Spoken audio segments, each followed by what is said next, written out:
eso me obligó a revisar un poco los materiales y también a sentirme liberado de todas las metidas de pata que pueda hacer con ustedes, salvo invitarlos e invitarlas a pensar los problemas que se pueden plantear cuando abordamos este tema de la investigación cualitativa, ¿no? Que no es otra cosa que eso, es nada más que eso y es todo eso a la vez. Acá estoy aludiendo a una investigadora española, pero en realidad aludo al marco teórico que alimentó mi vida profesional, que es el de Anthony Giddens. Es un sociólogo inglés que, dentro de los múltiples conceptos sociológicos que Giddens como investigador, que es, porque todavía vive, 90 y pico y todavía vive, nos obligó a tomar carne del concepto de reflexividad, que nadie en ninguna disciplina debería estar ajeno, que es la revisión permanente de la práctica. Es decir, cuando estamos trabajando, cuando estamos haciendo docencia, cuando estamos investigando, cuando estamos con nuestro objeto de estudio, estamos permanentemente ante algo transitorio y que nos obliga en forma recursiva a revisar los procedimientos por los cuales llegué a eso que es transitorio, que es un hallazgo. ¿No?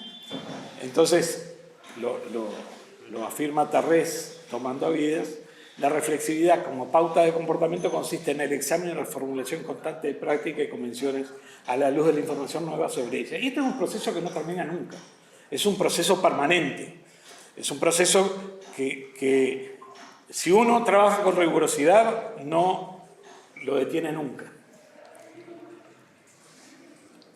No se mueran, son simples referencias dentro de la teoría social. Tenemos columnas teóricas que nos sostienen nuestra reflexión a permanencia, ¿no? En este caso, ahí estamos visualizando, no sé si se ve bien, estamos visualizando los clásicos de la sociología, los padres fundantes de la sociología, empezando por Augusto Comte, que fue el que le dio el nombre de física social, que después se fue transformando en una disciplina con el paso de los años y de los investigadores y de las investigaciones. Y aparte de ser ellos los que les fueron nominando la ciencia, fueron los constructores de los ejes teóricos sobre los cuales edificamos nuestra reflexión y nuestra investigación. Nosotros sabemos desde la sociología que no hay espacio social donde no exista el conflicto social. Y dentro del conflicto social, sin duda, aparece la figura paradigmática de Marx, que cuando uno menciona a Marx, aparece todo ese lío doctrinario, ¡ay, los marxistas! Esto. Nunca entré en esa discusión, en lo doctrinario e incluso en lo político, sino en lo filosófico y la importancia que tiene el método marxista. ¿Cuál es el método marxista? Es la dialéctica. Entonces, todo proceso social que nosotros estamos observando, analizamos, nos preocupa, tenemos que saber que es un proceso dinámico, que normalmente debajo de él siempre hay algún tipo de conflicto. Bueno, esa idea en realidad es una idea marxista. La idea, y es bastante más compleja desde el punto de vista filosófico, la dialéctica hegeliana. No vamos a entrar en eso, no se preocupe. Emil Durkheim le dio forma a aquello que se transforma en nuestro objeto de estudio, que es el hecho social.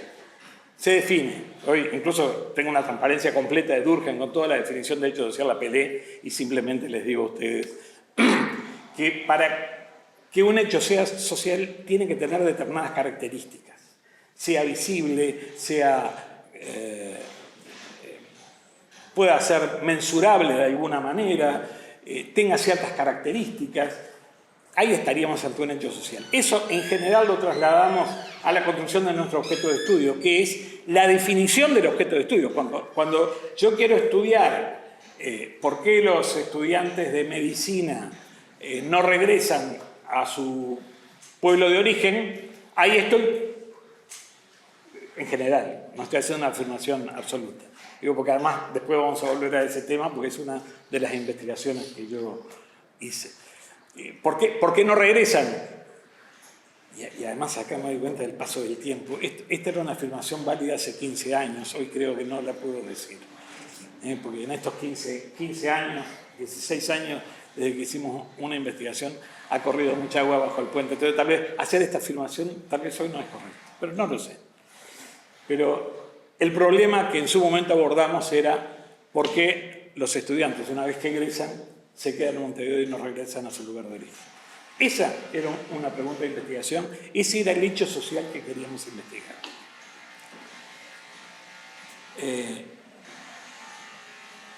Max Weber es sin duda el patrón de la cancha cuando estamos hablando de investigación cualitativa.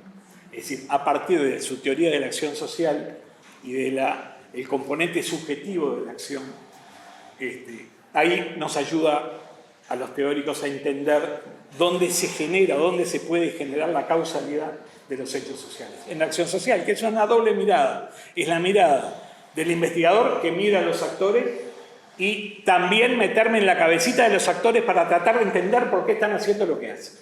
¿Se entiende? Bien. Dejemos a Parsons, que Parsons es muy complicado y sirve mucho para entender la sociedad norteamericana, incluso la actual. Pero Weber y Parsons, Weber hizo su tesis de egreso sobre la obra de Talcott Parsons. Y bueno, la idea de la cohesión social y el orden social es lo que nutrió a la obra global de Parsons, que en general en nuestro país no es un autor ni querido ni estudiado. Y entonces ahí tenemos lo que da lugar a las corrientes, el funcionalismo, el marxismo, el interaccionismo simbólico, el estructuralismo funcionalista. Esas son las corrientes de la sociología clásica, ¿no?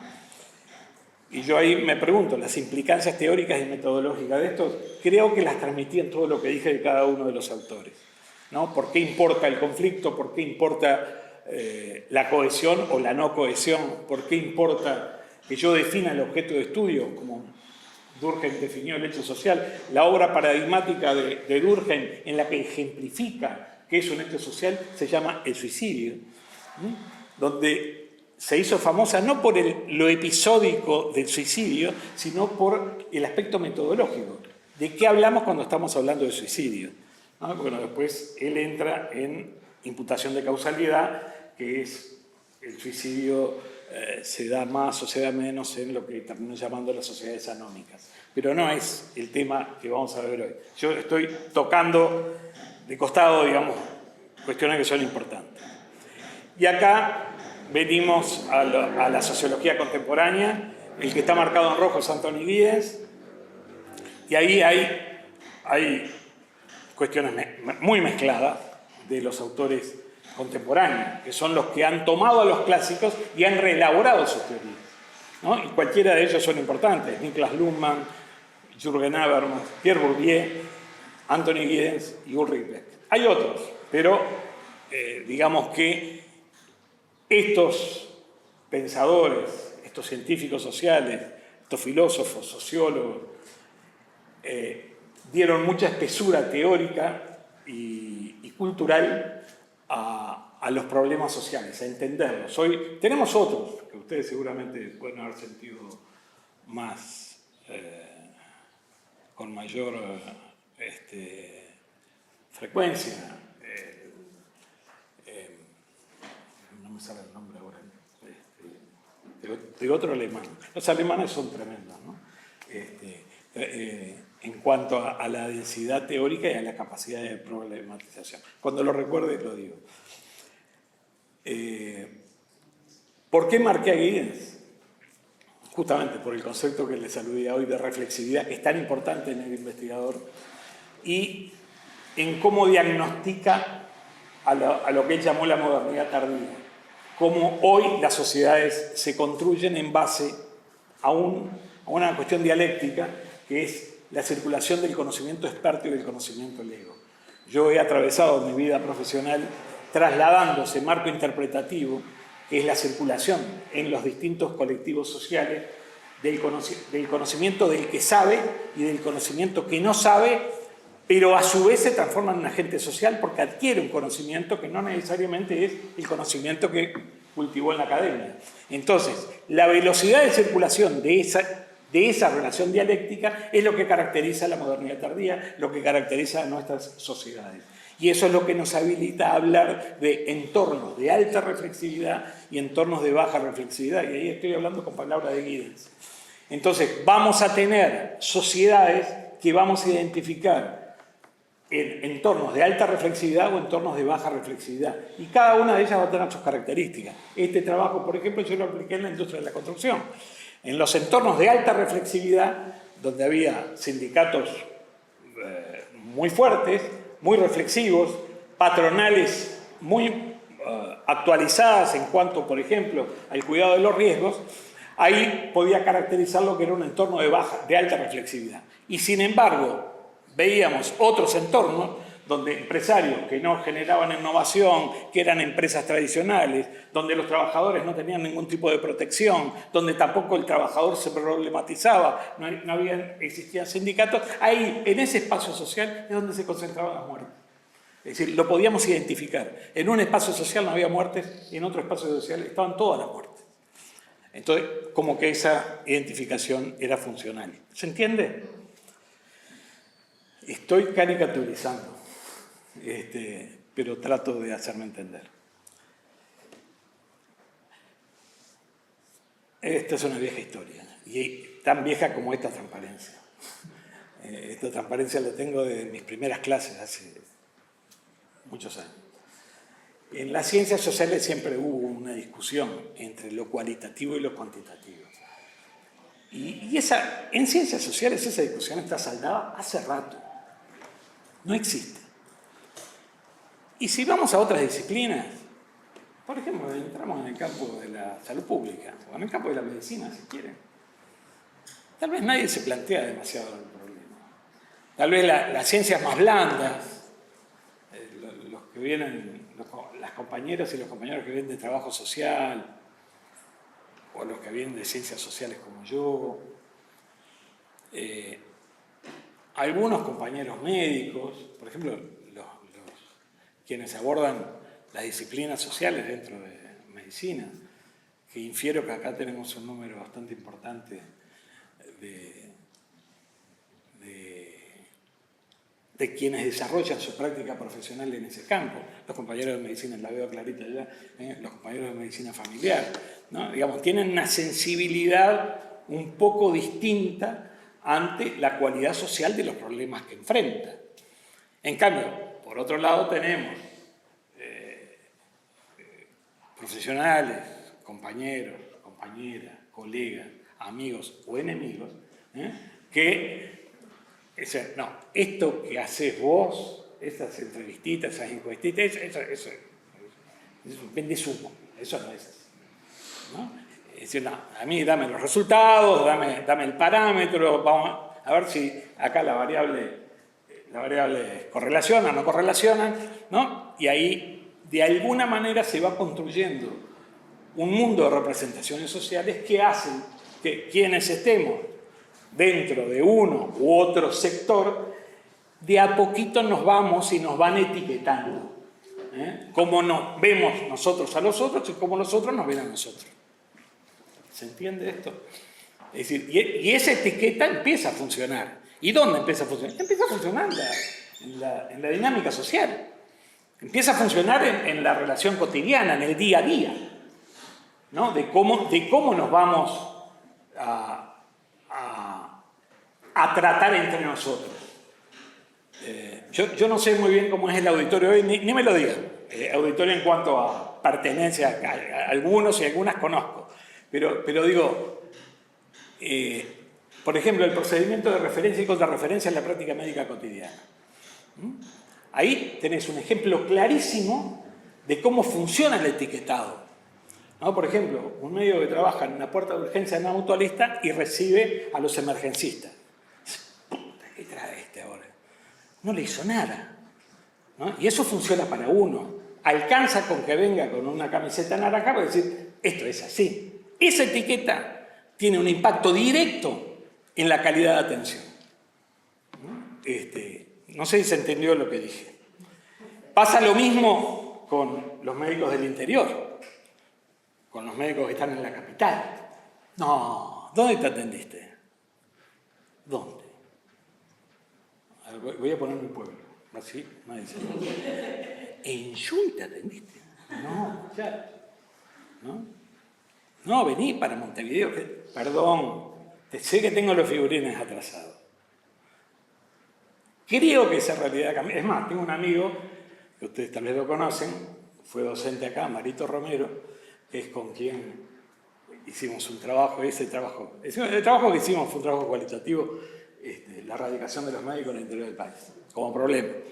Y el equipo de investigación éramos una socióloga, Alejandra Toledo, Marito médico y yo.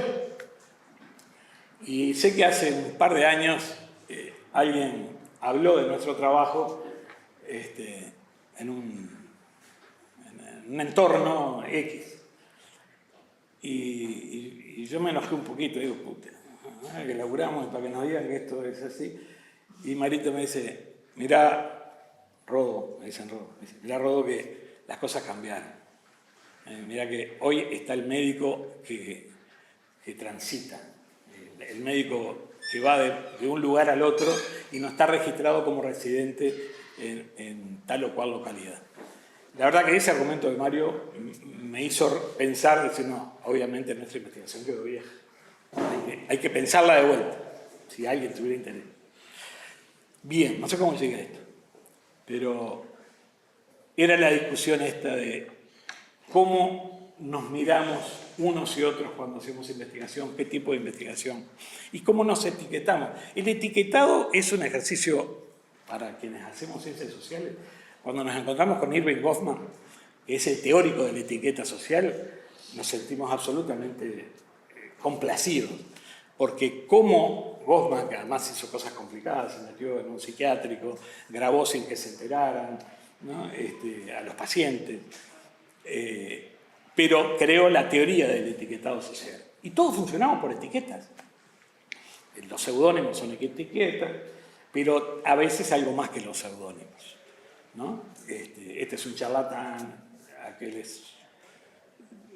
no le des bolilla porque no mide nada. Yo sé que estoy haciendo caricatura, pero el debate termina coagulando en esas bobadas que muchas veces impiden que veamos cómo se construyen los problemas. Por ejemplo, acá hay dos preguntas. ¿Cómo ven? Permiso. ¿Cómo ven a los que resisten la cuantificación algunas comunidades científicas? Esa es una. Y la otra es, ¿cómo ven a los que resisten lo cualitativo otras comunidades científicas? ¿Cómo ven unos a otros y cómo se ven a sí mismos?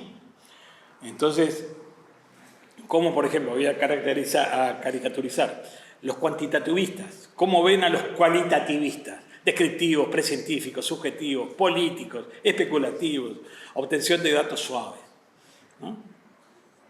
¿Cómo ven los cualitativistas a los cuantitativistas? Rígidos, abstractos, ahistóricos, neutros, positivistas. ¿Se entendió esto? Los cualitativos se ven, hacemos enfoques interpretativos, fenomenológicos, le damos mucha pelota a la inducción, al conocimiento inductivo. Lo nuestro tiene un carácter exploratorio, estamos moviendo, explorando. Los otros, que se ven, no, pará, acá los científicos estamos acá. Acá tenemos los instrumentos, medimos de tal forma, de cual forma. Trabajamos con datos duros, ¿no? Y yo siempre, cuando se trabaja con datos duros, me viene a la memoria la primera clase que tuve yo de Alfredo Randonea. No sé si alguien lo conoce. Alfredo Randonea, casi podríamos decir que es el padre de la sociología uruguaya. Está Aldo Solari, está antes, pero Alfredo Randonea era un gigante. Y un día, en la primera clase, creo, de primer año, Dice, muchachos, les voy a plantear les voy a dar una información. Ustedes saben que en el sur de Francia se midió la inmigración de las cigüeñas. Y el periodo migratorio de las cigüeñas correlaciona en 1, o sea, el máximo de correlación, casi una cosa con los embarazos. Quedamos mirando así, claro, a los 3 minutos te das cuenta que te está haciendo una joda, ¿no? Ciencia pura. Pero cartesiano el tipo, ¿no? Cartesiano, ¿no? Entonces, de alguna manera él lo decía que era un cuantitativista cerrado, pero tenía la cabeza muy abierta. Claro, nos hacía reflexionar. A mí ese ejemplo me quedó siempre muy presente. Bien, a ver, ¿qué significa la investigación cualitativa? Y cuando yo hablo de investigación cualitativa en salud, que es donde yo he trabajado, básicamente. Porque además creo que la condición de hoy era... Laura, te estoy mirando a vos. ¿Perdón? No. La condición era la aplicabilidad en la educación médica. Sí, con la educación. Está. Voy a patinar, Laura. Vale todo. Porque yo el tema educativo lo he tocado de refilón. De todas maneras, les traje de contrabando, por suerte está Luciana, traje de contrabando parte del trabajo que Luciana tutorió con 6 o 7 estudiantes, ¿cuántos eran? Y los usé en consultamente para hoy. ¿Ah? Porque digo, bueno, a ver cómo me aproxima el tema educativo en medicina, veamos esta investigación. Bueno, a ver, cuando hacemos investigación, en primer lugar, la investigación cualitativa da mucho laburo. Vos no podés meterte en el campo cualitativo sin estudiar, es decir, sin saber desde qué lugar estás mirando el problema. ¿Ah? Y eso, en parte, a veces se precisan los teóricos. No necesariamente hay que ir a Weber, no hay que ir a Parsons, no hay que ir a Marx. Hay otros que trabajando en ellos formulan encuadres teóricos, pero casi siempre precisamos un marco teórico del que agarrar. Casi siempre. Y por eso la investigación cualitativa genera datos de importancia teórica y no de representación estadística. Esto me consta que cuesta entenderlo, porque acá no importa la representatividad estadística. Seguramente para muchos de ustedes la representatividad estadística es muy importante. Y yo lo creo. Yo creo que es muy importante. Depende de qué estemos hablando, ¿no? Depende de qué. En el caso de la investigación cualitativa lo que importa es la importancia teórica. Da cuenta de las relaciones sociales, básicamente. De las relaciones entre las personas. En la forma en cómo los sujetos se relacionan. Eso es lo que yo voy a tratar de explicar a partir de una relación puntual. Después veré qué paño tengo o no tengo para generalizar. Ese es otro paso, que también lo vamos a ver, pero ya les digo cómo se llama eso. Se llama la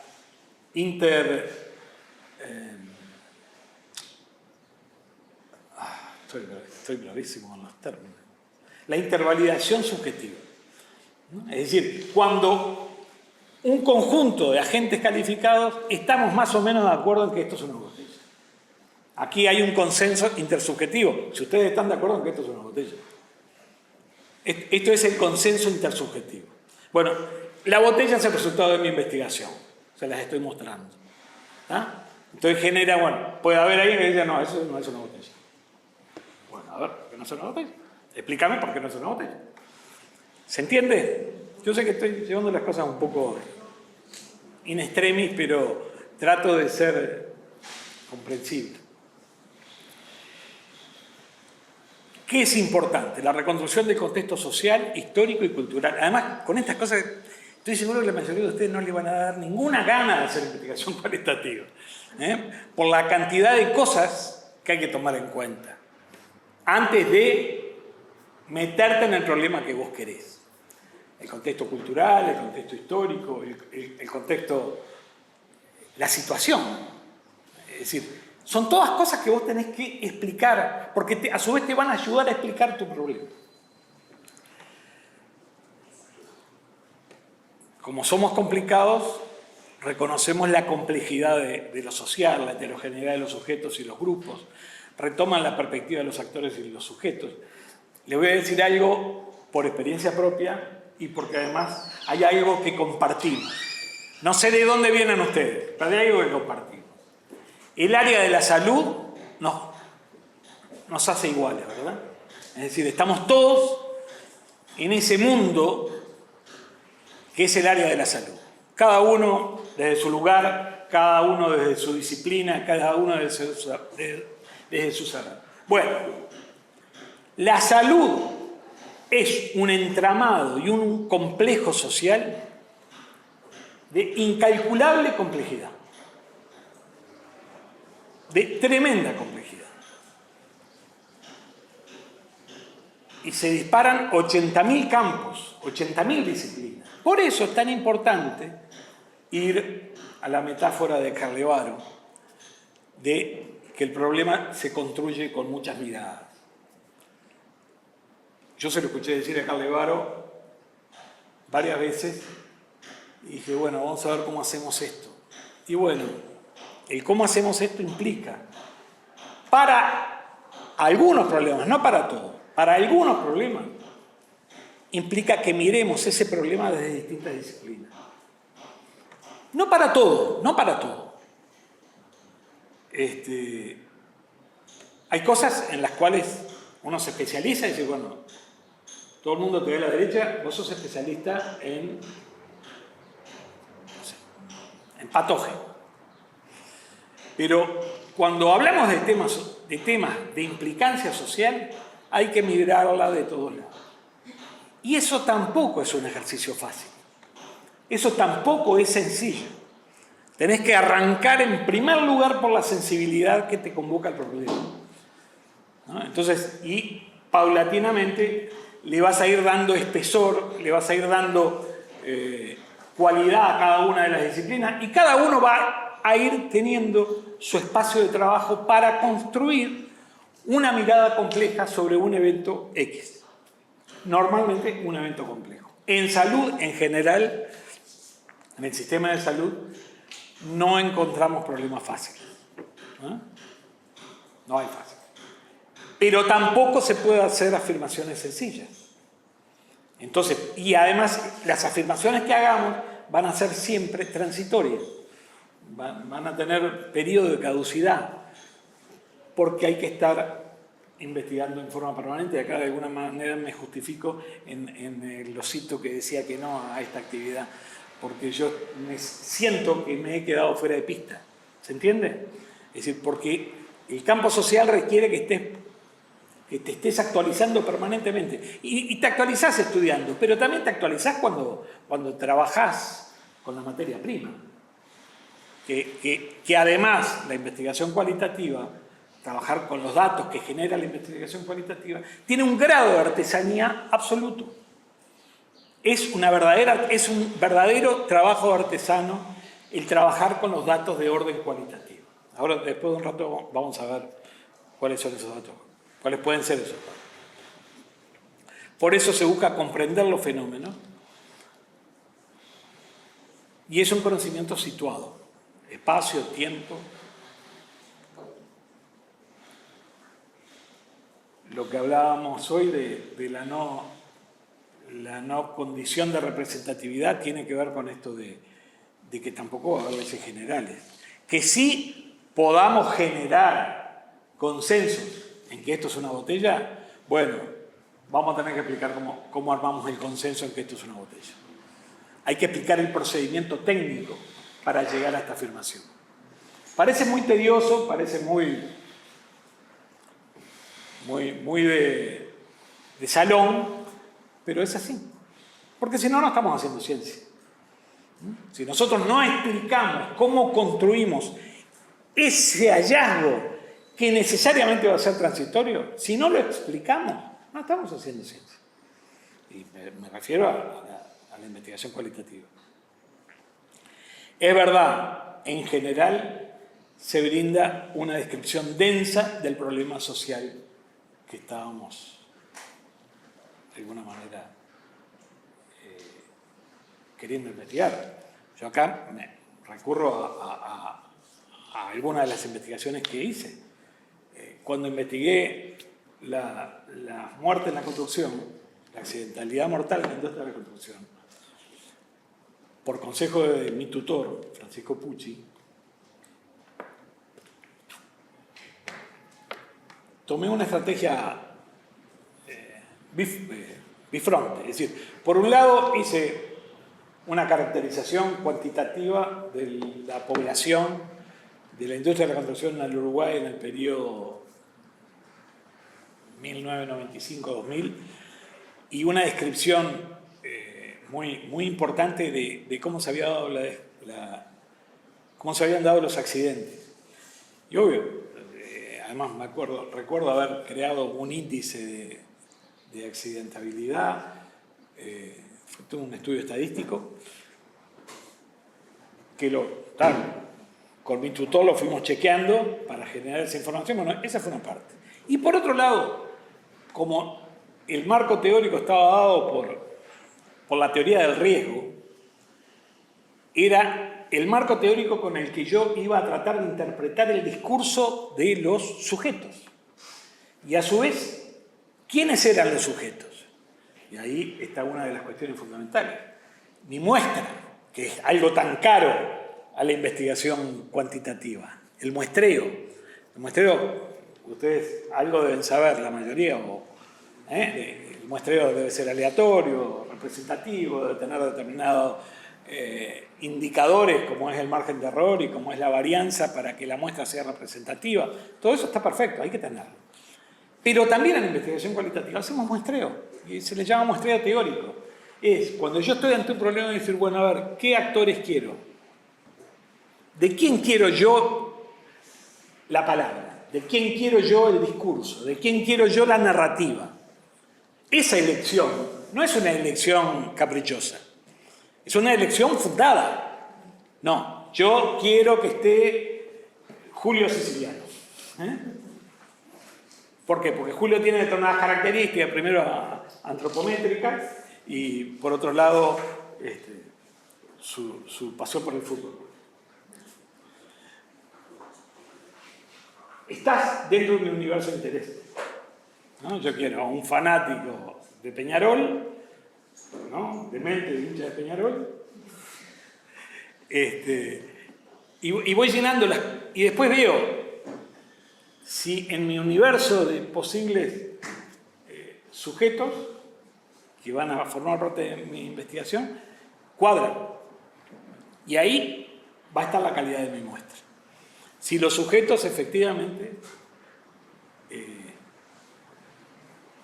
son aquellos de los cuales yo quería tener un discurso.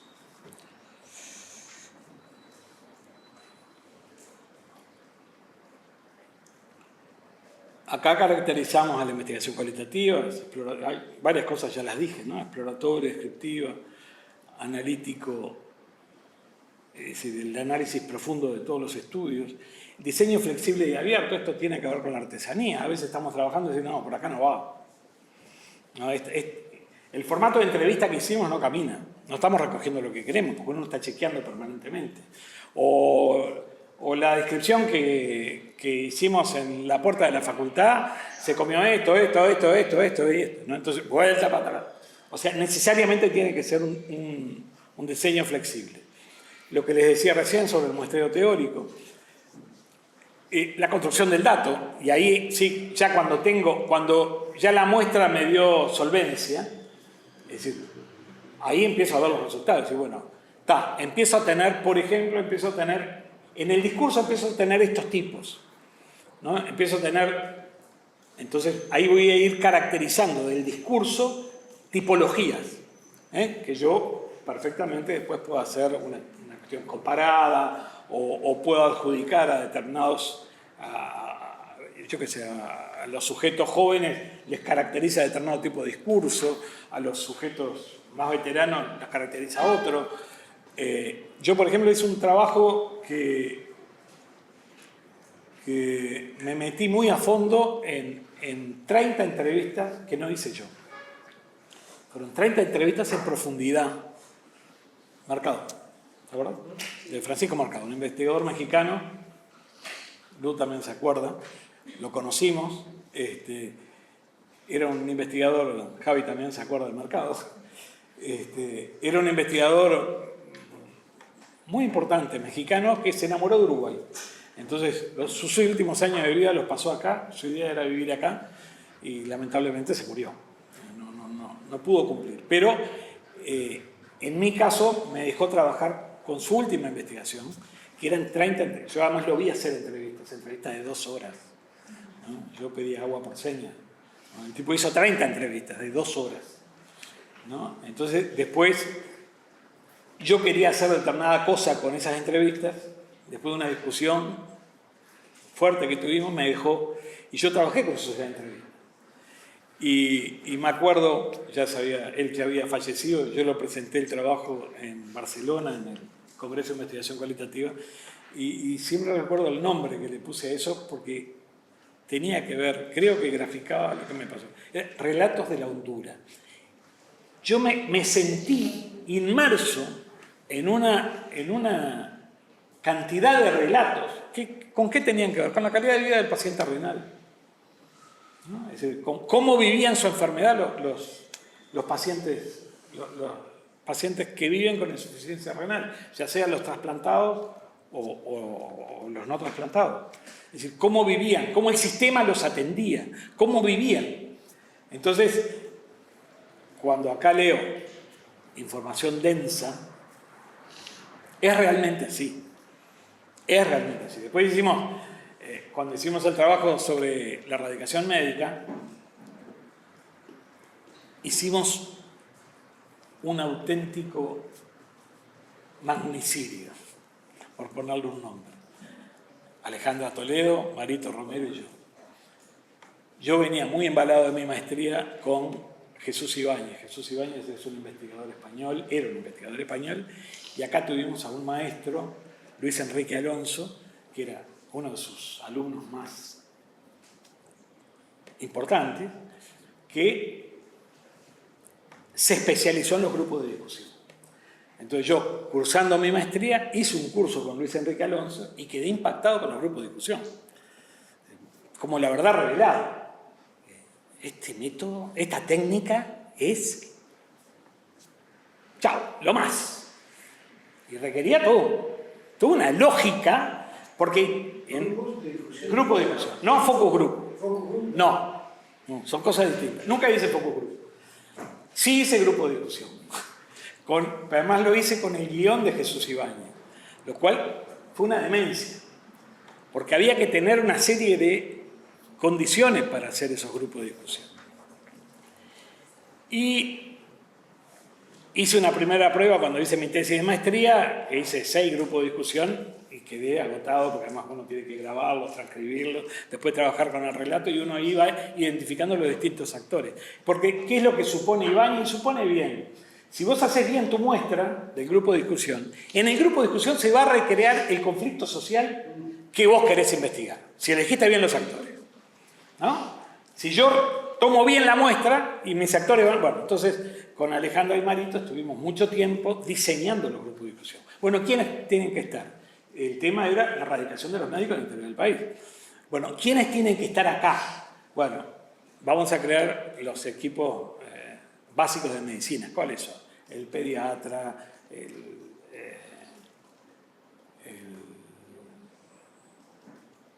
no me acuerdo si había enfermera. No, era de medicina. El pediatra, el ginecólogo,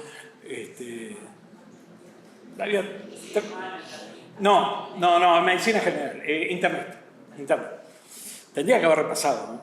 Porque esto está colgado en la OPS, esta investigación. Y bueno, fuimos armando los grupos y a nuestras cuentas llegaba que teníamos 18 grupos. que tenemos que hacer 18 grupos. En Montevideo, en el interior, con médicos recibidos de primer año, con estudiantes de primer año, con médicos recién recibidos y con estas especialidades. ¿Se dan cuenta todos los cruces? A Julio no sé qué no te lo elegí, ¿no? Terminabas así prácticamente. Vos llenás todas las características. Bueno, y armamos 18 grupos, que además tenían que tener un número, no podían ser menos de 6 y no podían ser más de 8. ¿Grupos? Personas, Personas en cada grupo. No podían ser menos de 6, no podían ser más de 8. Estaba la cuestión de género también otro. O sea, vas armando, ¿no? El trabajo de campo, es decir, la organización del trabajo de campo fue algo descomunal. Y se nos fue la mano en la cantidad de grupos. Hicimos 18 grupos de 2 horas de duración cada uno. Los filmamos y los grabamos, con anuencias de todo. Cuando íbamos por el 6.º grupo, desgrabado, ya está. Se saturó. ¿No? Se saturó. Perfecto lo que dijo Julio. Ese es el criterio, lo que se le llama la saturación teórica. Pero hicimos los 18, desgrabamos los 18. De paso les digo, fue en el año 2009, fue el único, fue un proyecto seleccionado en el llamado que hizo la ANI al Fondo Sectorial de Salud. ¿No? La verdad que fue importante para nosotros hacerlo y fue importante haberlo hecho. Bueno, trasladé esta experiencia. Los criterios, el nivel de análisis micro, sí, siempre estamos hablando de lo microsocial, de los fenómenos, aquellos fenómenos que nos interesa mirar con lupa, que seguramente por conocimientos previos tenemos más o menos caracterizados, ¿no? Pero se analizan procesos microsociales. Después, la capacidad de generalización tiene que ver con el consenso intersubjetivo.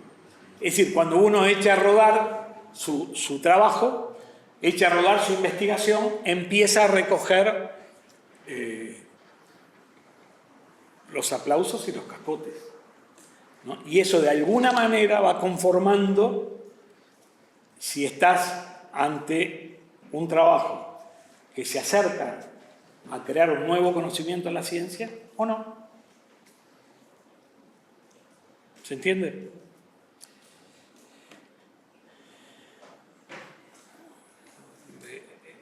No soy de los que niego jamás el enfoque cuantitativo. Es más, yo creo que he hecho más trabajo de orden cuantitativo que cualitativo, ¿no? Y acá tenemos sin duda los aportes. Cuando vos estás haciendo trabajo cualitativo, cosas que tenés que tomar en cuenta. La magnitud de los fenómenos, la distribución, la evolución en el tiempo según clase social, sexo, ubicación geográfica, momentos de inflexión en el comportamiento. Ahí sí estamos hablando de cuestiones colectivas, construcciones de relaciones sociales que son sensibles a la investigación cualitativa, ¿no? Es decir, ¿qué cosas? A mí me detecta una encuesta, si pará, acá. Y en este tema me quiero meter. Porque esto está bien el error, está bien la varianza, pero me quiero meter en este lío. Me interesa como problema. ¿Eso quién me lo dio? Me lo dio una investigación previa, normalmente de otro orden. Bien. Muy difícil hacer dialogar documentos. No. Se dialoga. Hay gente, a ver, los dogmatismos están en todos lados. No, me refiero a metodológicamente. Claro. No, una cosa es una cosa, otra cosa es otra cosa. Pero las haces dialogar cuando tenés o resultados, cuando tenés datos. ¿No? A ver, me vuelvo a poner como ejemplo. Te pregunto porque suele ser un camino que recorremos en muchos proyectos. Arrancar con Está perfecto. Y después, ¿no? Vamos a hacer. Entonces, ¿hasta dónde? Pero muchas veces, y además es lo que dice Conde, él hace una recomendación, sé que va a aparecer en una transparencia. Los estudios cuantitativos se recomiendan cuando estás ante una realidad más o menos conocida. Y vos ahí afinás los datos. Y los cualitativos se recomiendan cuando vos no conocés un pito de la realidad. Entonces, vamos a ver dónde está parado. Y ahí podés, pero yo creo que los métodos dialogan, se empalman absolutamente. Y de hecho yo he trabajado así. Es decir, cuando mencioné el estudio con mi tesis de maestría con la muerte en la construcción, primero caractericé cuantitativamente lo que les decía hoy, ¿no? Caractericé a la población en accidentabilidad, dónde se concentraban los accidentes, dónde estaban los muertos, por género. Y esa fue una investigación. Esa fue la parte A de la investigación. La parte B fue el análisis de la narrativa sobre el riesgo. Cuando hicimos la investigación sobre los médicos, sobre la erradicación médica, primero aburrimos a un pueblo con datos estadísticos que ya más o menos todo el mundo conocía. Cómo era la distribución de los médicos en el país, cuánto en Montevideo, cuánto en las capitales, dentro de los departamentos del interior, cómo se concentraban, cuán feminizada estaba la población, cuáles eran las especialidades que más... Y ese fue nuestro mapa. Sobre ese mapa dijimos, bueno, ahora vamos a empezar a ver por qué los médicos se quedan en Montevideo, ¿no? Entonces, y bueno, y los datos que surgieron después dan cuenta de algunos elementos que no estaban en el denominador común de la información. Por ejemplo, optar por irse al interior del país es una opción que desde la sociología del riesgo se entiende. Es una decisión racional muchas veces, la de los médicos jóvenes cuando se reciben. Yo a Palo Solo no voy ni a Cañonazo solo, ¿no? Eso también, acá estoy inventando a Marito.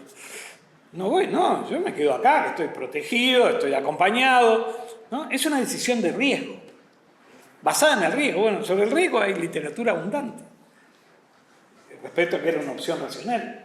O, por ejemplo, decir, no, prefiero quedarme en Montevideo porque estoy mucho más cerca de los centros de formación. Esa realidad, por ejemplo, hoy yo no sé cómo está, no sé cómo es.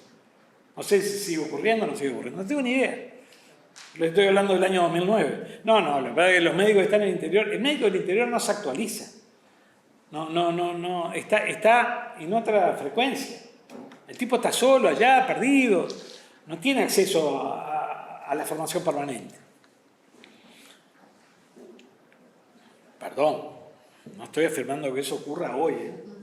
Estoy hablando de una investigación de hace 16 años. Entonces, pero desde la sociología ahí tenemos comportamientos racionales, que es parte de lo que hacemos, es la racionalidad que tienen los actores. Por ejemplo, el tema del poder. ¿Quién tiene trabajo? ¿Quién trabaja? ¿Dónde trabaja? ¿Son lo mismo cualquier departamento del país? ¿Es más fácil trabajar en Montevideo que trabajar en el interior? ¿O es distinto trabajar en el interior si tu abuelo fue médico, si tu papá fue médico? Tenés la vía más acelerada para llegar a tener un cargo. O sea, hay componentes de orden social que construyen una realidad que a veces queda simplificada cuando se dice, no, falta el médico en el interior del país. Cosa que seguimos sintiendo a veces, ¿no? Cuando hay esto que dije hoy al principio, todo el tema de la referencia y la contrarreferencia, eso crea estratificación social. Hay médicos que trabajan en un nivel de valoración social y médicos que trabajan en otro nivel de valoración social. Y eso es una construcción de orden de las representaciones sociales. Eso se construye. Esas son etiquetas que circulan. Y eso, cuando tomamos decisiones, cuando armamos un programa de estudio, cuando definimos el carácter de una carrera, son cosas que tenemos que tomar en cuenta. Y sin duda, desde la rectoría, bueno, a ver, no es soplar a hacer botella, tenemos que... A ver, el tema... Tuvimos el enorme privilegio en Uruguay de haber tenido, a partir de la reforma del sistema de salud, un auténtico laboratorio social. La reforma fue un auténtico laboratorio social. Permitió estudiar muchas de estas cuestiones.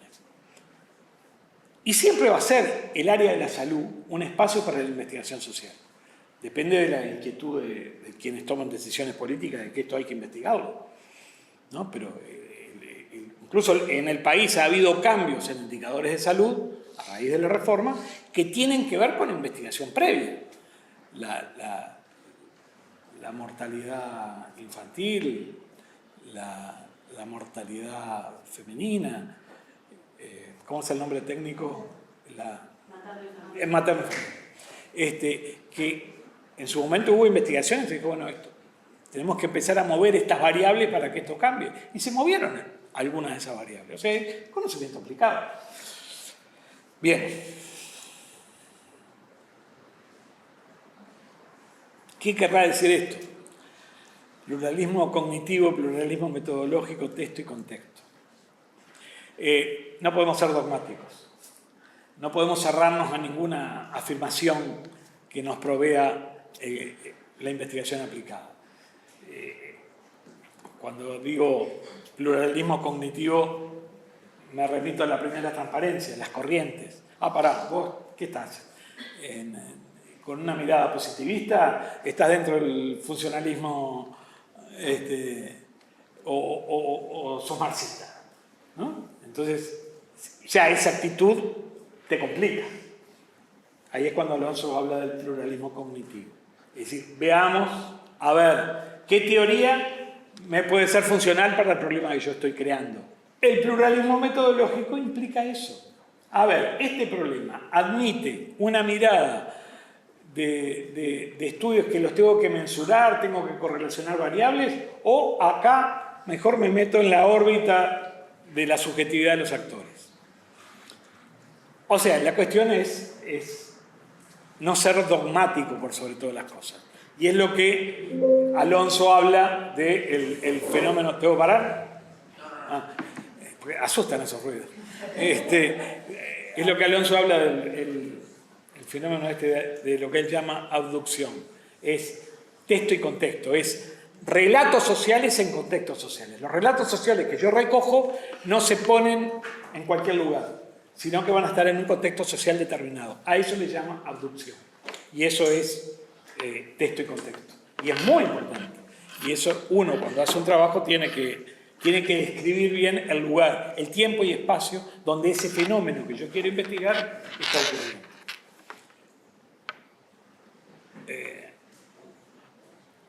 Yo acá me animaría a hacerles alguna pregunta. ¿Se les ocurre algún problema que les importa que tenga que ver con un tema educativo, educación médica? Si voy dentro de un ratito voy a dar el ejemplo de la simulación clínica. ¿No? No, digo, para ver si esto... A ver, yo tengo dos libritos que me han ayudado mucho en la vida profesional. Uno es ¿para qué sirve la sociología?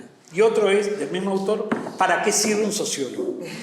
Entonces, yo podría preguntar ahora, ¿para qué sirve la investigación cualitativa? A ustedes que están acá escuchándonos una hora y a los compañeros que están en línea. A ver, Flor, dale. De las cuantitativas, científica dura. Así que bueno, estoy aprendiendo. A ver, ponele un tema que nos preocupa y que de alguna manera creo que capaz que esto, en base a un poco todos los ejemplos que estuviste contando, podría ser una buena investigación como para saber bien por qué los estudiantes no vienen a clase. Bueno, claro. Y que es un tema que ahora salió hasta de bien público, ahora con todas las publicidades, porque pasa de la escuela y sigue pasando, y a medida que van pasando los niveles cada vez se lo sentimos peor. Y llegan acá y vienen lo obligatorio una vez por semana y no te yo te diría, un problema brutal.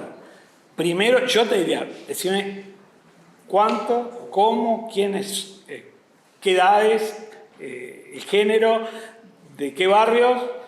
Yo quiero esa información antes. Vos la tenés. La haces así. ¿No? ¿Vos?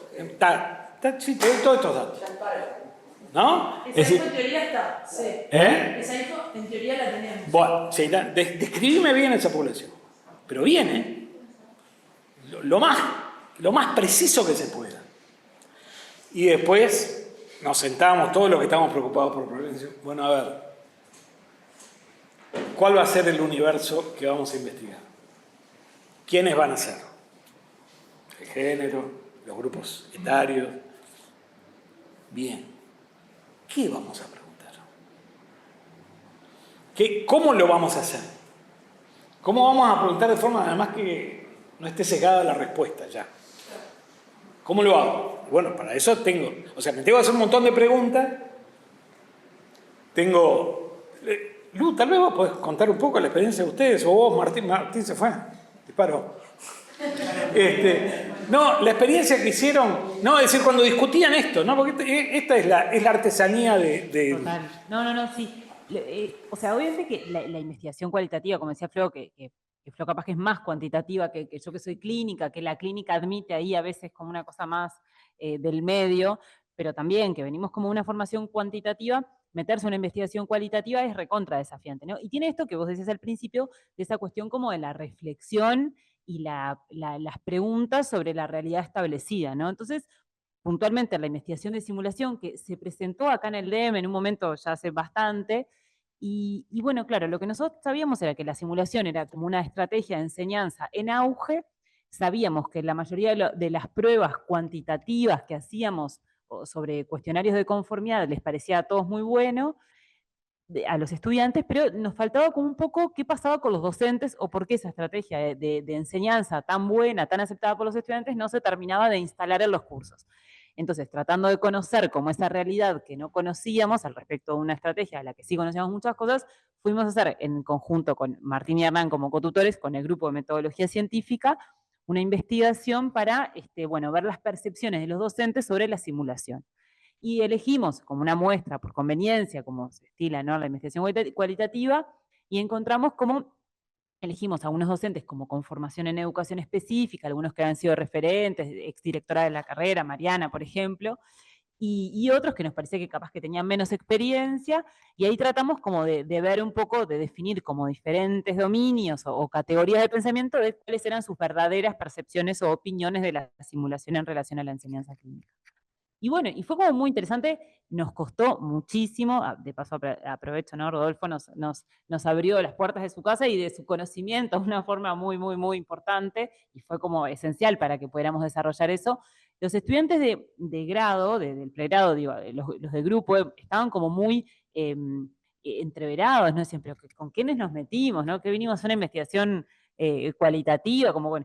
Y bueno, y fuimos como yendo y viniendo muchas veces, nos salió, no sé, creo que más o menos, pero fue como una experiencia como muy enriquecedora, y creo que en el fondo llegamos a ver qué era lo que le pasaba a los docentes en relación a la simulación, y en muchos casos encontramos como una especie de desconocimiento, falta de formación, miedo a la aplicación, miedo de que sustituya a la clínica, no sé, por decir resumidamente, aunque todos pensaban que era una estrategia fantástica, ¿no?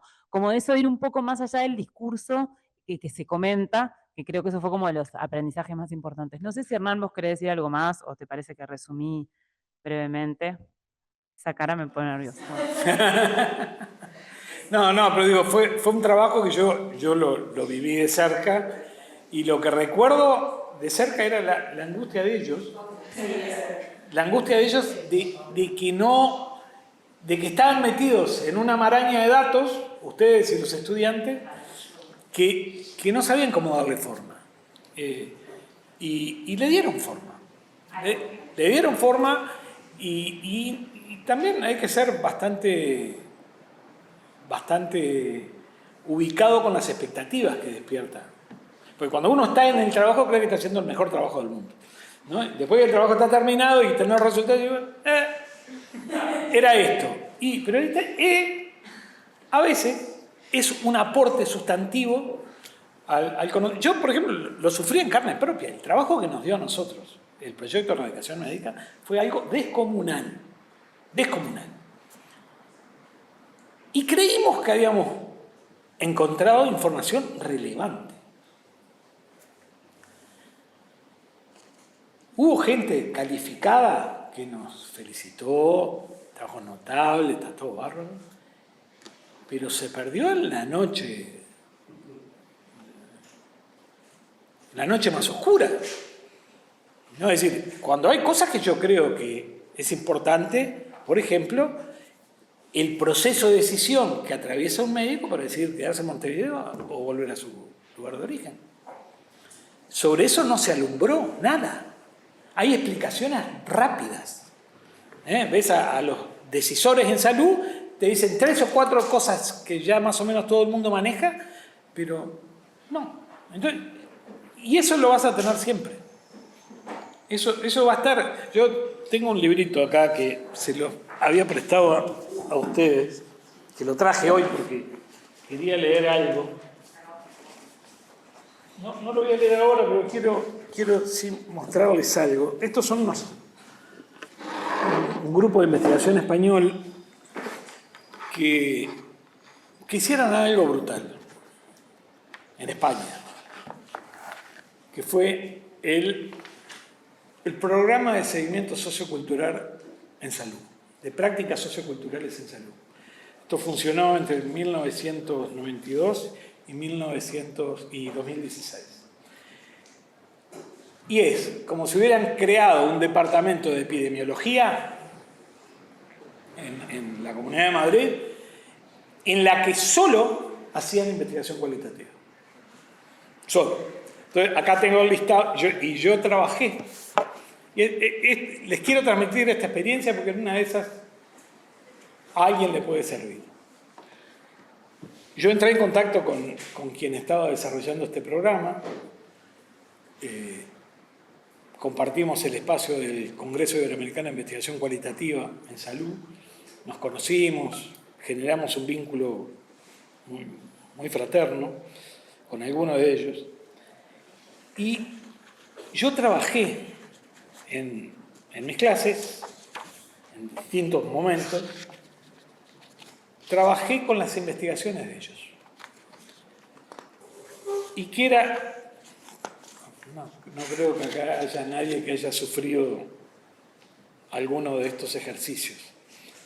Pero yo, en cursos de investigación cualitativa, le decía, armaba su grupo, decía, bueno, le daba un trabajo, toma este trabajo de ustedes, este de ustedes, este de ustedes, este de ustedes.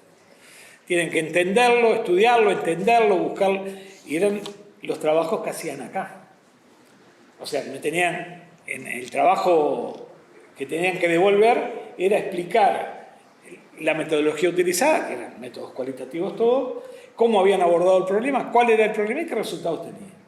Y eso lo tenían que internalizar, se hacían en grupos y después se ponían como si fuera una presentación científica. Es decir, hacíamos la ficción. Y era un trabajo que en general los estudiantes se enganchaban pila. Entonces, acá les quería leer, porque los tienen divididos en estudios cualitativos llevados a cabo durante el periodo 1992-2016. Por ejemplo, los temas más significativos de salud pública que se abordaron desde esta área de investigación en el Ministerio de Salud. Alimentación saludable, higiene alimentaria, prevención de accidentes, promoción de la actividad física, anorexia y bulimia, cáncer de mama, desigualdades sociales y salud, diabetes, tabaco, violencia de género. Esos son los temas.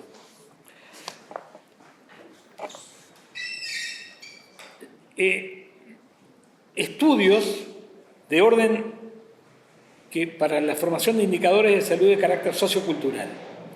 Las representaciones sociales sobre la salud de los niños de 6 a 12 años en la Comunidad de Madrid. Las representaciones sociales sobre la salud de los jóvenes madrileños. Las concepciones de salud de las personas mayores. Las concepciones de salud de los hombres. Estos son todos trabajos que, desde el punto de vista para comprender la utilidad de la investigación cualitativa, es bueno acceder a ellos. Porque dice, bueno, perdón, acá hay una utilidad concreta. Hay resultados concretos y hay recomendaciones concretas. Ahí uno quiere ver si... me divertí muchísimo con cuando lo hicimos. La venta de preservativos a la población adolescente y joven desde la oficina de farmacia en la Comunidad de Madrid. Hicieron un trabajo y que además tiene recomendaciones a la ministra, era en ese momento, que la campaña estaba mal orientada, en realidad estaba orientada a las chiquilinas. No, estaba orientada a los varones cuando tenía que estar orientada a las chiquilinas. Esa era la recomendación, ¿no? Te rompe totalmente el esquema sobre lo que vos crees, ¿no? Bien, y después, bueno, esto lamentablemente desde el año 2016 cesó este programa, pero la verdad que la escuela que hicieron es brutal, ¿no? Entonces, la pregunta que vos hacías, Flor, de alguna manera es central. Es decir, ¿por qué no vienen? Entonces, podemos tener explicaciones muy fáciles, seguramente, pero el tema es cómo construís el problema. Bien. Técnicas. Esto en general es en lo que más se cuelga la gente. Es decir, bueno, ¿cuál es la técnica? Yo ya les digo, no tengo muchas técnicas encima. Acá hay distintos tipos. La técnica es la que te pide el trabajo, o a veces la que es más sencilla. A veces es la que tenés más posibilidades de hacer. En general, la entrevista en profundidad, en mi caso, es lo que más a mi alcance estaba. Grupo de discusión, decidí que no hacía más. Es muy complicado. Después, por ejemplo, la observación participante. Con la observación participante, en general, hay algunos equívocos. La observación participante, digo porque yo lo recuerdo que era un combate que tenía cuando existía trabajo en comunidad, estoy hablando del ciclo cuando yo era docente, no de trabajo de campo. No, los gurises todos decían, vamos a hacer observación participante, y muchas veces los docentes le daban para adelante, bueno, sí, y la observación participante es uno de los métodos más complejos que hay. Yo conozco a una persona que hizo una observación participante, que la narró, que es Marcos Superviel, tal vez lo han sentido nombrar, es un investigador reconocido. Quería investigar sobre los trabajadores del tren en Francia. Bueno, pero el prerequisito era que Marcos tenía que trabajar en el tren durante, creo que 6 meses. Tenía que cumplir el horario y ser un trabajador más. No, creo que era de los que cortaba los boletos. Y ahí él iba haciendo sus anotaciones, ¿no? Y de alguna manera, en esto hay mucho. Pero lo digo simplemente para saber que cuando decimos, los estudiantes dicen observación participante, bueno, pará. Una cosa es la observación ingenua, eso sí, te la llevo. La hacemos todo. Otra cosa es la observación participante. Lo digo simplemente por una especie de puntillosidad metodológica. Y otra cosa que sirven son las técnicas ad hoc. Yo no tengo mucho respaldo teórico para afirmar esto. Haces lo que podés. Pero lo importante es que lo que haces lo expliques. Y lo expliques bien. Yo ahí puse entre paréntesis el juicio ciudadano.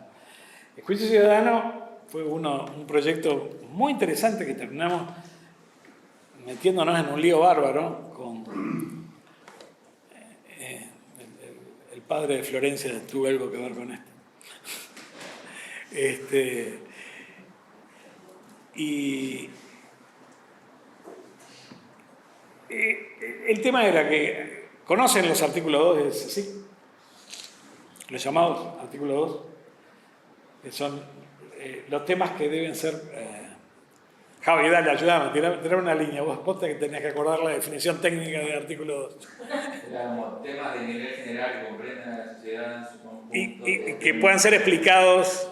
Sí. No, es así. El artículo 2 obliga a estos llamados anuales que hace la universidad. Son temas orientados a la comprensión pública de temas complejos, ¿no? Más o menos, es por ahí. Y se hacen llamados todos los años y los docentes nos presentamos, son de muy poco monto. Y me acuerdo que que un compañero que trabajaba en el hospital de clínica me llamó y me dijo, che, ¿podríamos presentar un llamado del hospital de clínica para ver qué podemos hacer en el hospital de clínica? Bueno, está, yo qué sé, no sé. Entonces, veamos. Y en realidad propusimos hacer, yo estaba en ese equipo, propusimos hacer una revisión bibliográfica de las investigaciones hechas sobre la viabilidad del hospital de clínicas. O sea, una historia de los proyectos sobre el hospital de clínicas, ¿no? Que hay varios, ¿no? Martín, vos tal vez tenés presente cuántos proyectos hubo antes de ahora, ¿no? Pero hubo 3 o 4, ¿no? La historia de proyectos, ¿no? Como que el hospital de clínicas era un barrodo que no. Entonces, el grupo, que éramos varios, bueno, pero hacer la historia de los proyectos, si ya están hechos, ¿no? Bueno, a ver. Entonces, yo ahí entré en contacto con Marila Lázaro, no sé si la conocen, es una docente de Ciencias Biológicas, de Facultad de Ciencias, Marila Lázaro. Y ella había armado lo que se llamaban los juicios ciudadanos, y Cecilia, la anterior directora de CSIC, Cecilia Fernández. Cecilia Fernández, que lo había evaluado el proyecto, viene y me dice, ¿por qué no hablas con Marila Lázaro? Porque yo en ese momento estaba en el Instituto de Higiene, en la dirección del Instituto de Higiene, y Cecilia todavía no era directora del CSIC. Dice, está bueno el problema que ustedes tienen, pero habla con Marila Lázaro porque ella está haciendo los juicios ciudadanos y te puede servir para el hospital de clínica. Y la verdad que la metodología que utilizaron ellos era el tema del agua, la cuenca de Santa Lucía, la minería a cielo abierto. Hicieron unas publicaciones. ¿Y qué eran los grupos ciudadanos? Se convocaba a gente por la prensa que tuviera tiempo y ganas de discutir un tema X. Y ese grupo tenía que consolidarse a lo largo del tiempo y elaborar un diagnóstico desde el conocimiento lego. O sea, no tenían que ser expertos, sino que desde el conocimiento lego construir un nuevo conocimiento a partir de, bueno, queremos que vengan el director, los directores, los profesores, el ministro. Bueno, y ahí no habíamos previsto nada metodológicamente, ¿no? Es decir, fue una especie de bola de nieve en el sentido de que la metodología le fuimos dando forma a medida que se iba construyendo el problema. Fue muy gratificante haberlo vivido, ¿no? Y terminamos haciendo una conferencia final en el Salón de Actos del INPO, ahí frente a la Intendencia. Se transmitió, fue la primera transmisión por streaming que se hizo acá en Facultad. En ese sentido fue todo muy novedoso. Pero ahí fue un método ad hoc, y donde además se elaboró un informe con una brutal cantidad de información, y además la experiencia del Tribunal de Juicio Ciudadano, que eran 12 y terminaron siendo 7, ¿no? 7 los que terminaron, pero fue un proceso de 6 meses, con reuniones semanales nosotros, pero ellos, los integrantes del tribunal, digamos, tenían reuniones, ellos generaban reuniones con la carta nuestra de facultad. Entonces iban y se reunían con el titular de una cátedra, con los trabajadores, ¿no? Y bueno, ahí, y el día del juicio final, cada uno de los integrantes del tribunal presentó el conocimiento que había adquirido sobre el hospital de clínica y qué orientaciones daban para la viabilidad del hospital de clínica. Ahí les digo, y yo creo que eso en algún lado quedó bastante bien, porque algunas cosas que se están haciendo, se han hecho, de alguna manera fueron planteadas en el año 2016. ahí, en esas discusiones, de gente que no tenía la más pálida idea de lo que era el hospital de clínica. Entonces, eso es un típico método ad hoc. ¿Ah? Explicitando. Esto que te dije... Le pregunté a Rodolfo qué es en ese método ad hoc, qué es lo que le asigna el carácter de disciplina científica. Bueno, puede ser. Estoy seguro de que hay gente que lo puede objetar. Pero hay... Primera cosa, construiste un conocimiento que antes no existía, por parte de actores que antes no estaban involucrados, que sí tenían un interés. Y lo que tenés que hacer es explicar bien cómo lo construiste. Es decir, cómo fue el proceso de construcción de la metodología que utilizaste. Digo, no sé si eso lo convierte en científico, ¿no? Pero sí lo convierte en un método riguroso y vos explicás lo que hiciste. Tal vez ahí te aproximas a lo que es el carácter del científico. Bien. La primera afirmación, Julio, es lo que vos preguntaste hoy, sobre la complementación de lo cualitativo y lo cuantitativo. Y esta afirmación es de Fernando Conde. Fernando Conde es un maestro español, que si podemos ahora vamos a ver un videíto de 10 segundos, que me pareció hoy que se escuchaba fenómeno, así que tal vez lo podemos captar, porque todas las veces que lo quise presentar nadie entendía un pomo. Así que ahora me parece que se va a poder escuchar.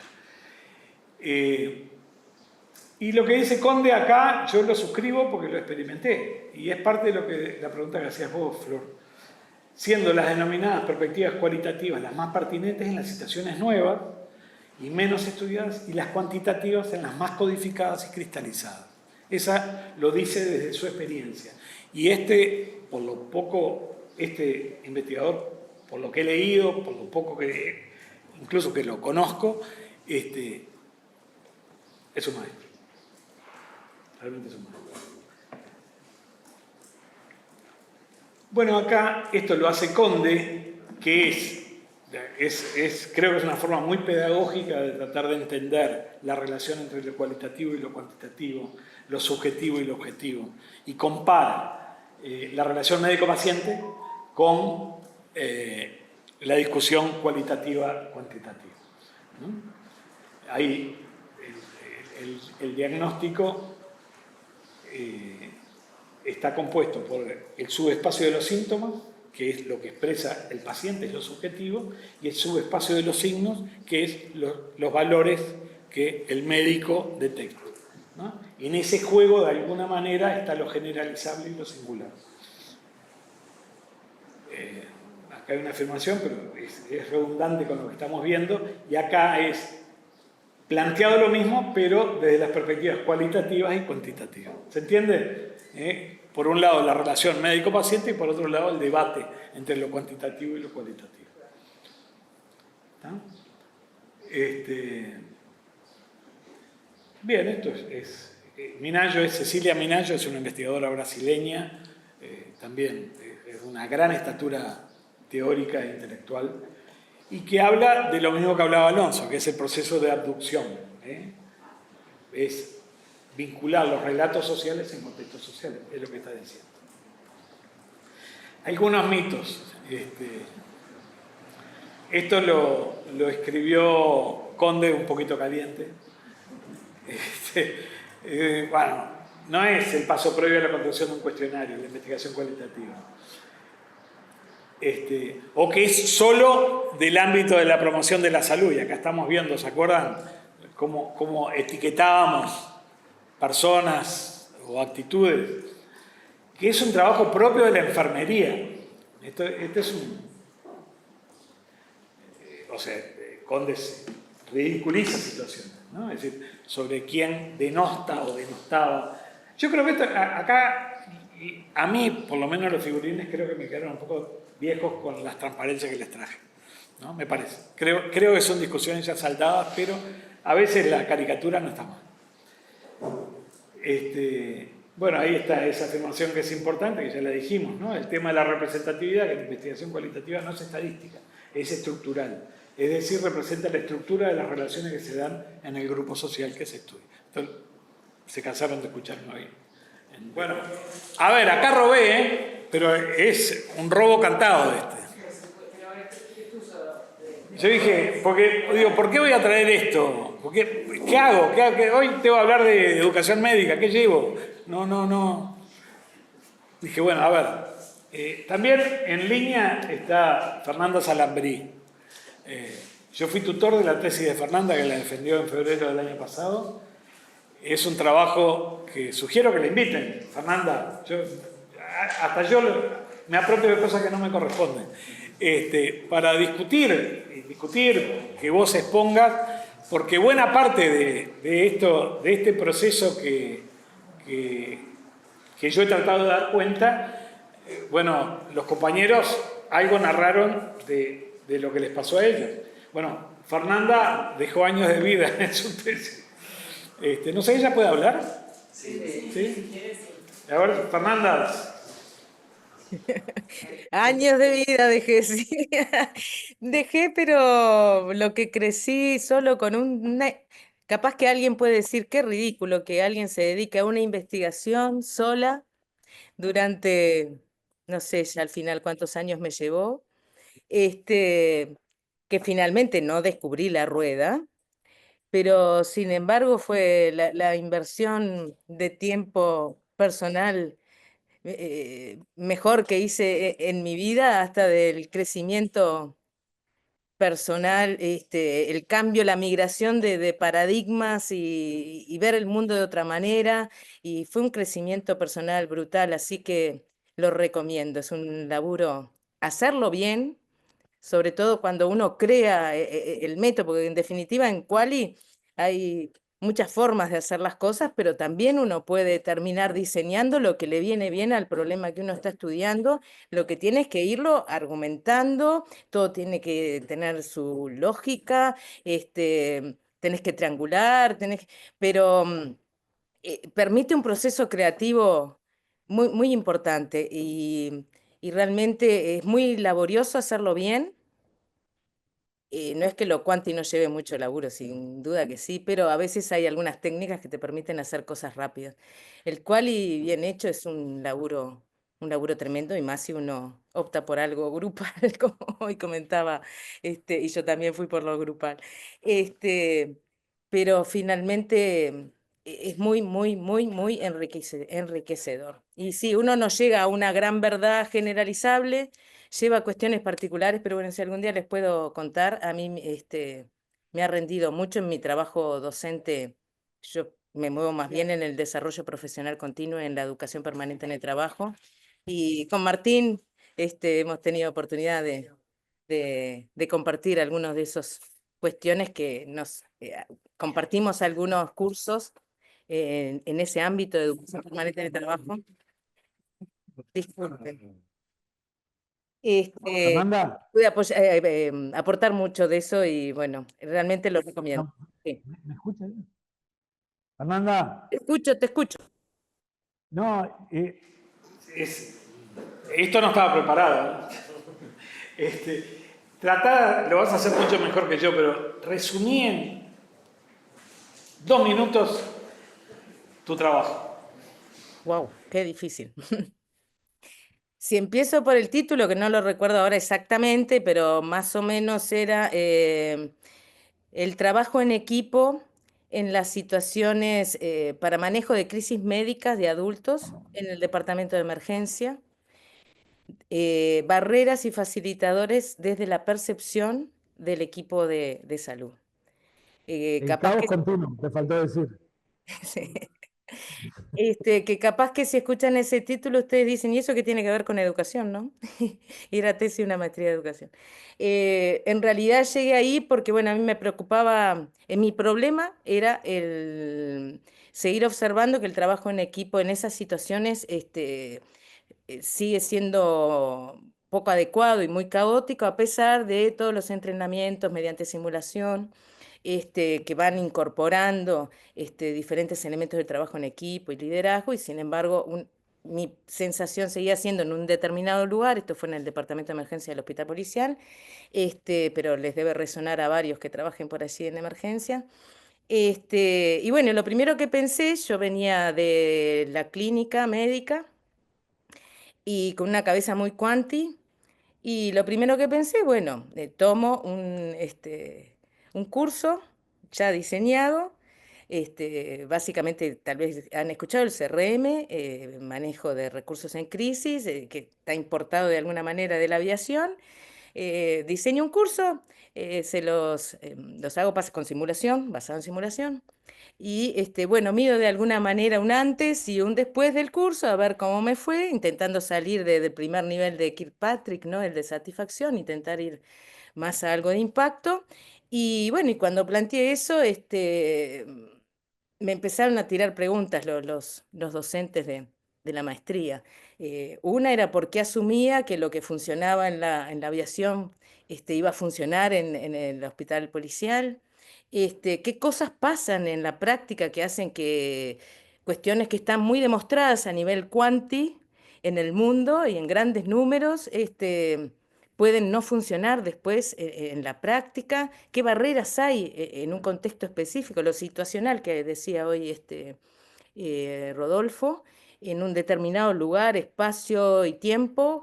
¿Por qué pueden no funcionar y por qué cosas facilitan? Y bueno, por ahí me fui acercando a primero conocer cuál era este problema, que es bastante complejo, conocerlo y comprenderlo. Y ahí fue que me acerqué a que tenía que ir a algo más quali, a comprender qué era lo que pasaba en esos profesionales, que muchos de ellos tienen muchos años, incluso trabajando juntos, qué problemas tienen para trabajar juntos y qué cosas les facilita trabajar juntos. Y ahí me empecé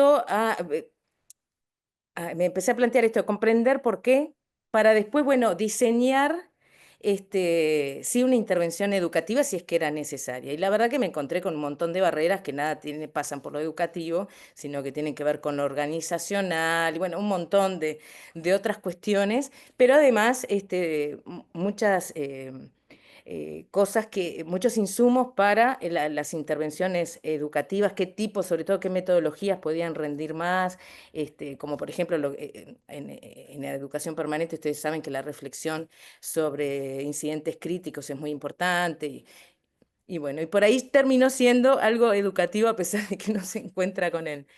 Y bueno, tengo muchas cuestiones para comentarles, pero capaz que puede ser cómo seleccioné los grupos.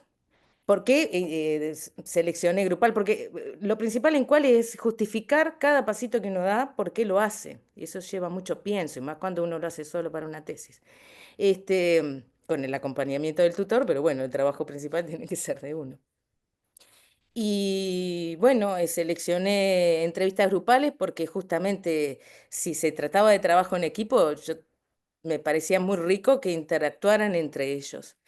Y dentro de lo grupal, cuando fui seleccionando, lo hice propositivamente, eh, de primera dije, bueno, tienen que estar todos los actores del problema, como decía hoy Rodolfo, entonces, en ese momento trabajan médicos, trabajan auxiliares de enfermería, trabajan licenciados y licenciadas de enfermería, los pongo todos juntos y después, bueno, empecé a ver que era demasiado las dinámicas de poder que todavía tenemos en nuestro medio, sobre todo entre enfermería y medicina, con lo cual hacía poco probable o que predominara la narrativa y los discursos médicos, porque aún debemos reconocer que predomina la hegemonía médica, este, y que la enfermería se callara y no. Entonces, en eso fundamenté que los separé, o sea, a priori,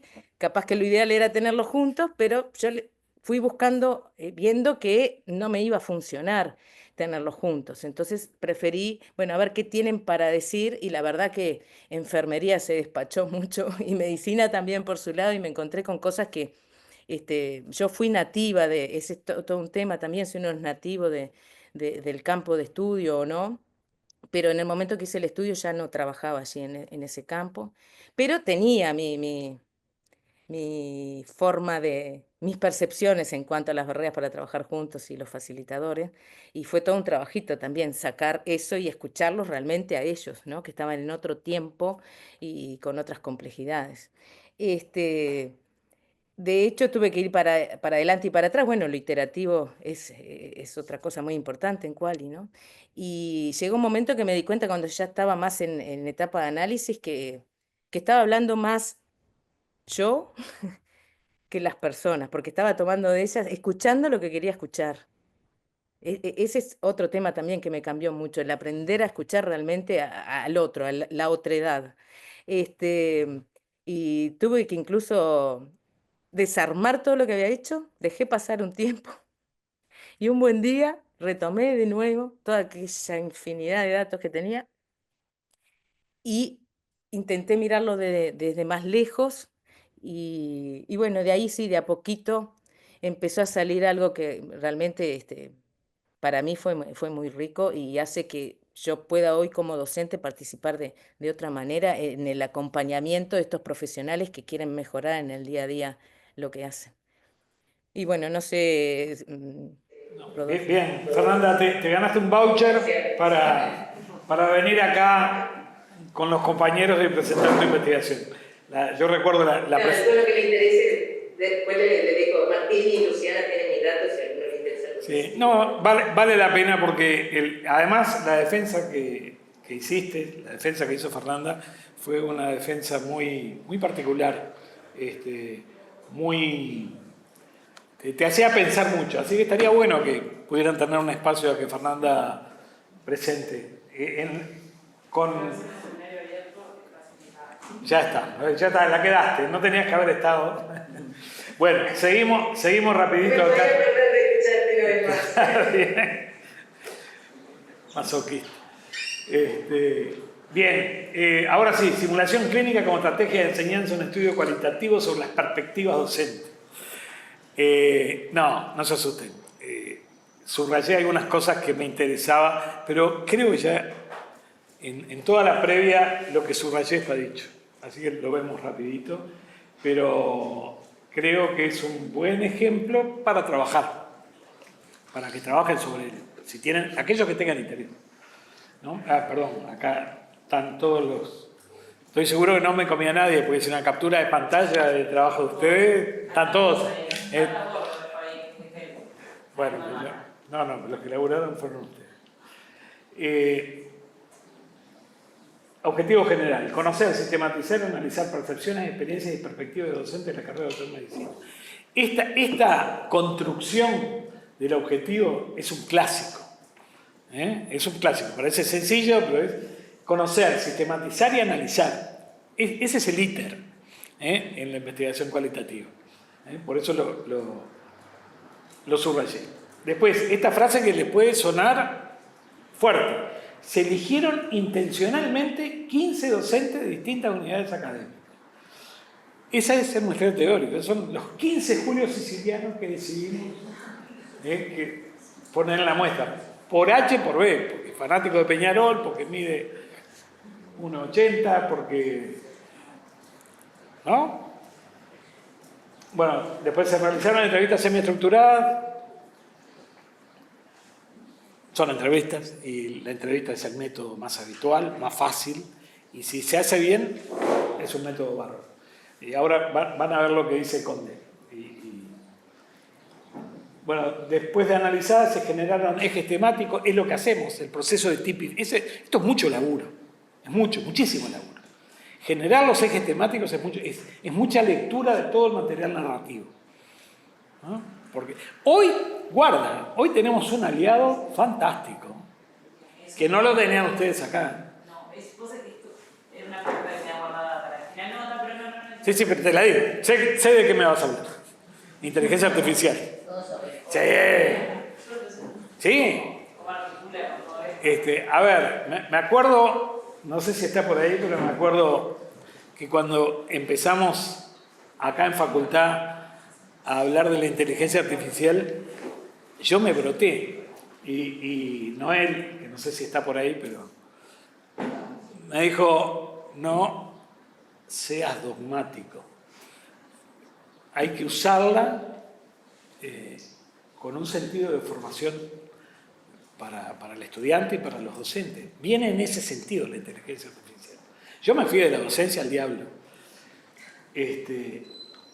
pero le he encontrado algunos usos. Y creo que es un aliado fantástico para la investigación cualitativa, ¿no? Es decir, para analizar, para que te ayude a analizar, no te lo va a hacer la inteligencia artificial. Eso también está claro. No te lo va a hacer. Pero en la medida que la inteligencia artificial conoce cuál es tu procedimiento, va a ir entendiendo cómo vos razonas y te va a ayudar mucho a decodificar las entrevistas que haces. Entonces, creo yo, esto lo digo sin ninguna experiencia, pero conociendo un poco cómo viene la mano, me parece que hay que saber usarla. Creo que va a ser, o es ya seguramente, de una gran utilidad. Una gran utilidad para hacer investigación cualitativa. ¿Querías decir algo, Lu? No, era eso mismo, o sea, era que en realidad me preguntaba cómo articularía la inteligencia artificial con la investigación cualitativa, sobre todo en esta parte del análisis del discurso, pues yo me imagino eso, vos le pones ese discurso que nosotros tenemos que quemar la cabeza tratando de pensar las categorías, o lo pones, por ejemplo, en ChatGPT o Gemini o cualquiera que sea de ellas, y que capaz que hacen un análisis muy interesante y muy bueno y mejor que el que podría hacer un investigador, ¿no? Pero Yo creo que lo del análisis, a ver, es un tema, es una discusión abierta, me imagino.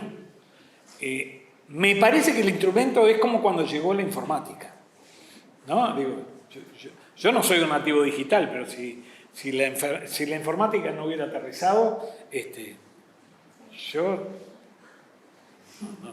no vivía. Digo, no podía haber hecho nada de lo que hice.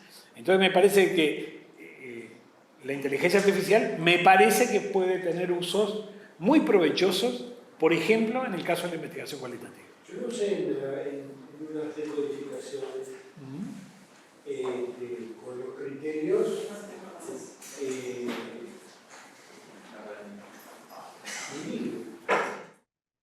yo decía que usé algunas herramientas para decodificar algunas entrevistas, sobre todo para ver cómo funcionaba, con mucha curiosidad,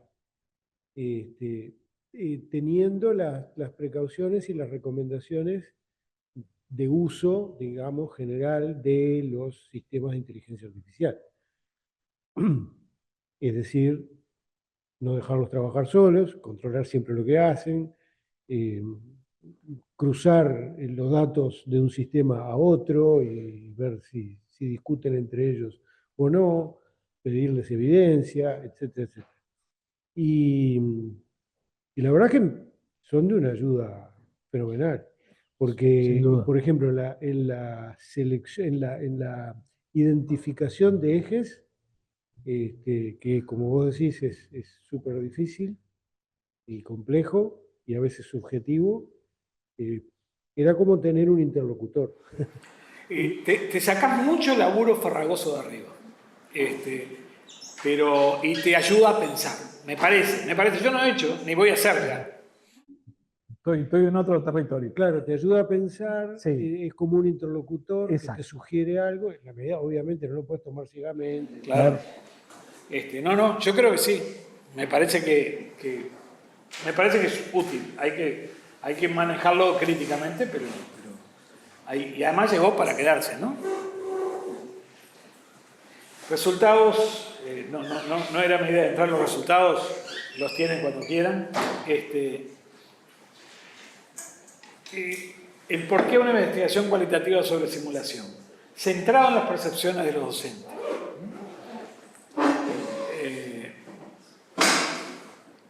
La investigación cualitativa permite comprender la realidad desde el punto de vista subjetivo, partiendo de la perspectiva de los sujetos implicados en el fenómeno y de su contexto.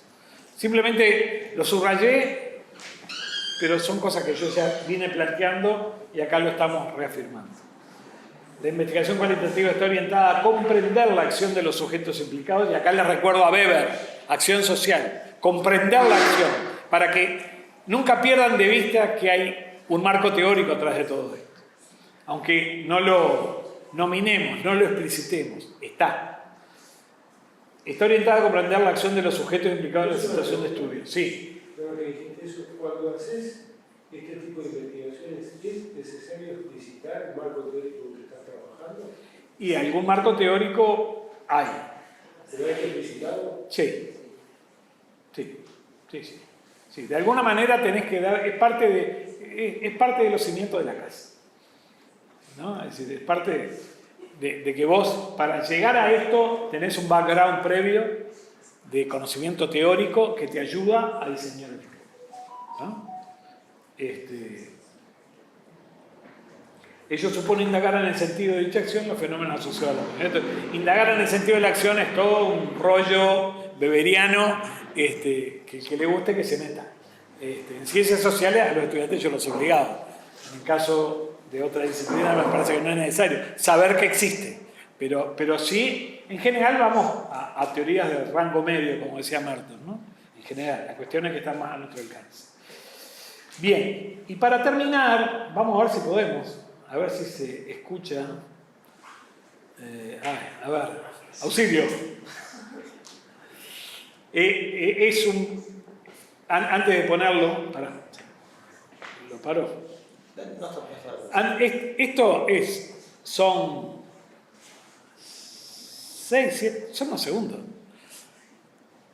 Quien filmó fui yo. Era el Congreso de Investigación Cualitativa en Salud en el año 2012 en Lisboa. Era el 5º congreso, que tiene mucho que ver con la vida que hemos hecho en este espacio de investigación cualitativa. Y quien habla es Fernando Conde. A ver si se puede escuchar lo que dice Fernando Conde. La metodología cualitativa escucha. Y yo creo que eso marca una diferencia fundamental. Se puede hacer metodología cualitativa sin preguntar. No se puede hacer metodología cuantitativa sin preguntar. Se hace metodología cualitativa escuchando. Y yo creo que eso pasa. ¿Se entendió? Sí, totalmente.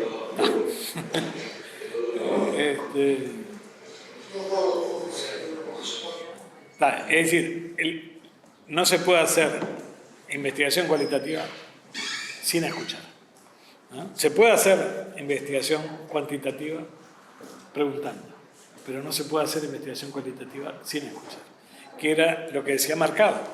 Es decir, lo fundamental de la investigación cualitativa y del investigador es la escucha. Por eso yo cuando participaba en alguna de las entrevistas de Mercado era calambrante, porque él participaba muy poco y hacía hablar a la gente. Cuando vos decías, acá no le sacás, a una entrevista decís, previamente no le sacás jugo a un ladrillo. Pero eso es un arte. un arte, ¿no? Es un arte. Es difícil escuchar sin preguntar. Sí. Pero lo fundamental es escuchar y sistematizar lo que uno escucha, o sea, la narración.